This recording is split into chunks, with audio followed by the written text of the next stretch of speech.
İnternet ortamlarında her türlü şey döner. Her türlü pislikler dönüyor. Herhangi bir yasal uyarı şey yok. Denetim yok. Hani herhangi bir ne bileyim bir polis gelip de bir kimlik kontrolü yok. Yani normalde millet dışarıda reklamını yapıyor. Artı 18 diyor. İçeri giriyorsun çocuk yuvası gibi. Sanki bir anaokuluna girmişsin gibi. Her yaştan hani oradaki büyük insanlar genelde çocuklara, gençlere çok kötü örnekler oluyor. Bu internet üzerinden uyuşturucu alım satımı bile yapılıyor. Buna bonsai deniliyor, Jamaika deniliyor. Kıbrıs'ta yetişen bitkilerdir bunlar. Türkiye'de yok. Bunlar 2009 yılında yasaldı. 2009 yılından sonra hani uyuşturucu madde olduğunu öğrendikten sonra yasak edilmeye başladı. Genelde abi kötü sitelere giriyorlar abi. Açık saçık sitelere giriyorlar. Bu sitede mesela ne bileyim abi internet üzerinden hemen bu reklamlar var abi. Yasal olmayan reklamlar var. Hani atıyorum bu edepsiz şeylerin reklamları var. Bir tıkladığı zaman zaten çocuk otomatikman kendini içinde buluyor. Bunun içinde uyuşturucudan tut abi her türlü pisliğe kadar, fuhuşa kadar yolu var. O yüzden hani gençlerimiz, çocuklarımız, öğrencilerimiz küçük yaşta bile hani okul önünde görüyoruz sigara içiyor. Okul önüne takılan bir takım gençler var. Bu gençler belli bir sistem kurduktan sonra bu öğrencileri kendilerine çekip ve uyuşturucu bağımlılığını yapmaya çalışıyorlar.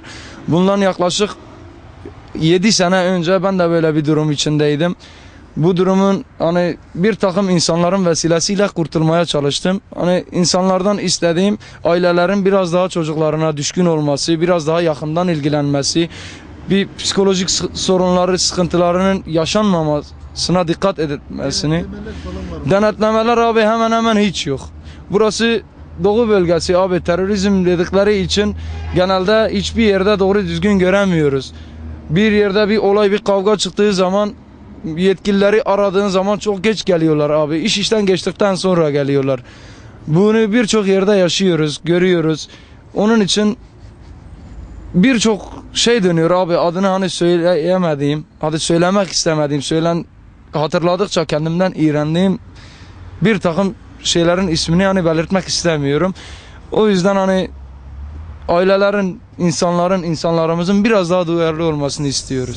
Şu an internet ortamından çok şükür kurtuldum abi. İnternet ortamına gitmediğim sürece kötü insanları görmüyorum. Görmediğim sürece kötü şeylere adapte olamıyorum. Kendimi mesela uyuşturucudan uzak tutuyorum. Kendimi kötü şeylerden, hani kötü alışkanlıklardan uzak tutuyorum. Burada bir adamın üzerinde 1 kilo uyuşturucu yakalandığı zaman, ben içiciyim dediği zaman o adamı hemen serbest bırakıyorlar. Bu adamın ardına düşmüyorlar. Bu derenin suyu nereden geliyor, bunun kaynağı nereden çıkıyor diye kimse kimsenin üstüne düşmüyor. Ve bunun için abi insanlarımız uyuşturucu tükettiği sürece düşünme yeteneğinden yoksun oluyor. Yoksun olduğu için millet çok ne bileyim abi düşünemeyen bir insan düşünün abi. Her an şiddet, her an canlı bir bomba gibi patlayabilir. Her an insanlara zarar, her an her şeye zarar. Adam uyuşturucu bağımlısı, bunu bulmak için belli bir para miktarı bulması lazım. Bunu elde etmek için hırsızlık yapması lazım. Bu her türlü yönden insanlarımıza, milletimize zarardır. Hani benim yetkililere söyleyeceğim son bir çağrım var. Allah rızası için ya bu uyuşturucuyu tamamen kaldırın ya da insanlarımıza sahip çıkın. Benim bir kardeşim var lisede okuyan. İşte bir internet alışkanlığı oldu. Bu yaşında, 13-14 yaşlarında. Ve her gün dışarı çıkıp bize okula gittiğini söylüyordu. Bizden harçlık istiyordu. İşte falan filana lazım, okulda acıkıyorum falan filan diye. İşte tabii harçlık veriyor ama maalesef okula gidemiyordu. İnternete gidiyordu. Okul vakti bitene kadar internette bir oyun oynuyordu. Tabii ortam için işte sigaraya da alıştı. Orada giden çocuklar hepsi sigara içiyor. Kötü ortam. Bu yüzden şu anda yani devamsızlıktan okuldan kalmış. Okula da gidemiyor.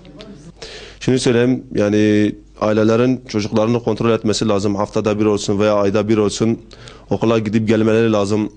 İşte çocuğunun okuldaki durumunun veya çocuğun derslerdeki durumunun, çocuğun başarısının, çocuğun gelişimi için nelerin yapılması gerektiğinin, bunların araştırılması lazım.